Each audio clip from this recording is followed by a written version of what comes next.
Hello friends, welcome to KLE's College of Education Ankola YouTube channel. I am Vidyashri Joglekar. Today I am going to discuss on the 7th standard science unit, that is transportation in animals and plants. Food, water and oxygen are the basic necessary things for the survival of human beings. We inhale oxygen and exhale carbon dioxide. There are many organs in human body like stomach, liver, kidney, heart, brain, etc. Transportation. Transportation is the way of movement of things from one place to another, and this is known as transportation. What is circulatory system? The circulatory system is the system of organs that includes heart, blood vessels, and blood, which is circulated throughout the entire body of an human beings and also other vertebrates. Blood.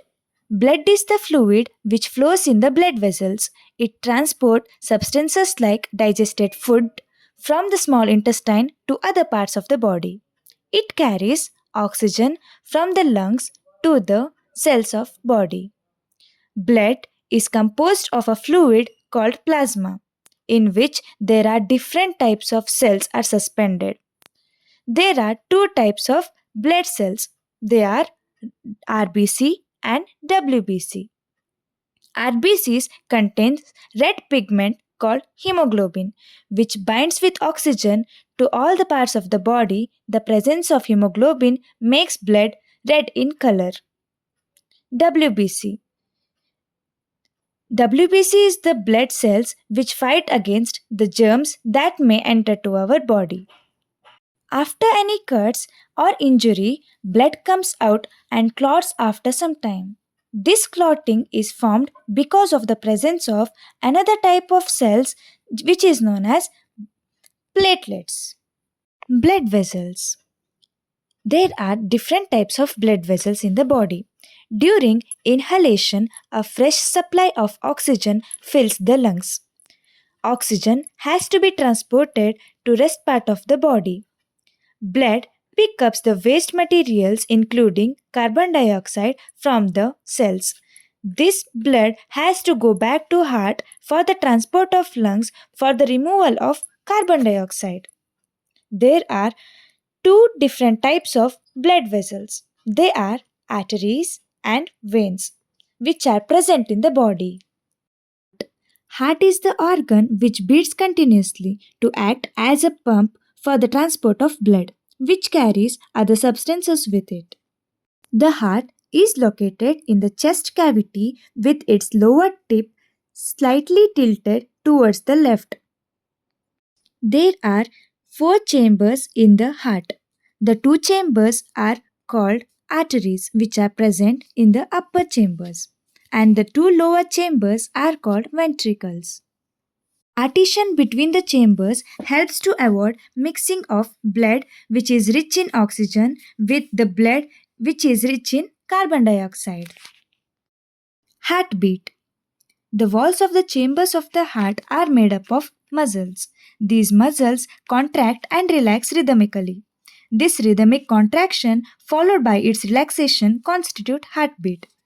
The heartbeat continue every moment of our life.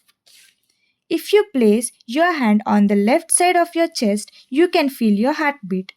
The doctor feels your heartbeat with the device known as stethoscope. Stethoscope is a device to amplify the sound of the heart. It consists of a chest piece that carries a sensitive diaphragm, two earpieces, and a tube joining the parts of the stethoscope. Doctor can get the clues about the condition of your heart by listening to the stethoscope. Excretion in animals. The waste is removed from the body through carbon dioxide from the lungs during exhalation. The undigested food is removed from the body during egestion. The process of removal of waste produced in the cells of the living organisms is called excretion. These also removes toxic waste products from the body.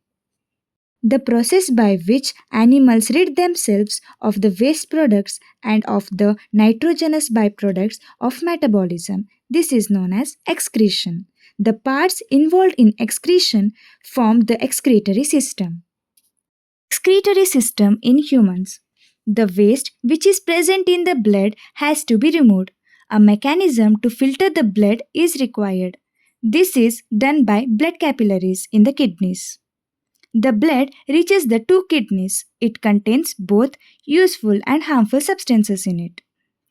The useful substances are absorbed back to blood and the waste which are dissolved in the water and removed as urine. From the kidneys, the urine goes into the urinary bladder through the tube-like ureter and is passed through the urinary opening at the end of the muscular tube, called as urethra.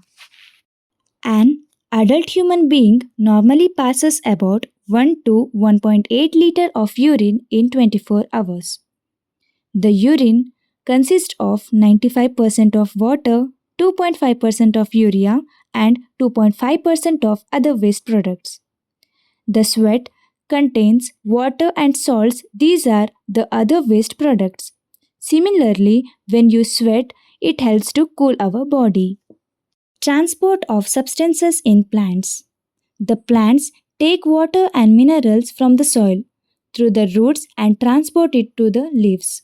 Leaves prepare food from the plants using water and carbon dioxide during photosynthesis. Photosynthesis is the process by which light energy is converted into chemical energy in green plants. Plants prepare their own food by using photosynthesis. Food is the source of energy, and every cell of an organism get energy by the breakdown of glucose. For food must be made available to every cell of an organism. Transport of water and minerals. Plants absorb water and minerals by roots. The roots have root hairs. The root hair increases the surface area of the root for the absorption of water and mineral nutrients dissolved in water. The vessels are made up of special cells which are known as vascular tissues. There are two types of vascular tissue. Tissues are the group of cells that perform specialized function in an organism. The vascular tissue for the transport of water and nutrients in the plants is known as xylem. The xylem forms a continuous network of channels that connects roots to the leaves through the stem and branches, and also it transports water to entire plant. The food has to be transported to all the parts of the plant, and this is done by vascular tissue called as phloem. Xylem and phloem transport substances in plants. Transpiration. The plant releases a lot of water by the process of transpiration. Plants absorb mineral nutrients and water from the soil. Not all the water is absorbed and utilized in the plants. The water evaporates through the stomata. Stomata is present on the surface of the leaves. By the process of transpiration, it releases water from the leaves. The evaporation of water from the leaves generates a suction pull which can pull water to great heights in the tall plants and trees. Transpiration also cools the plant. So in this video, we have studied about transportation in animals and plants. If you like the video, please like, share and subscribe. Thank you.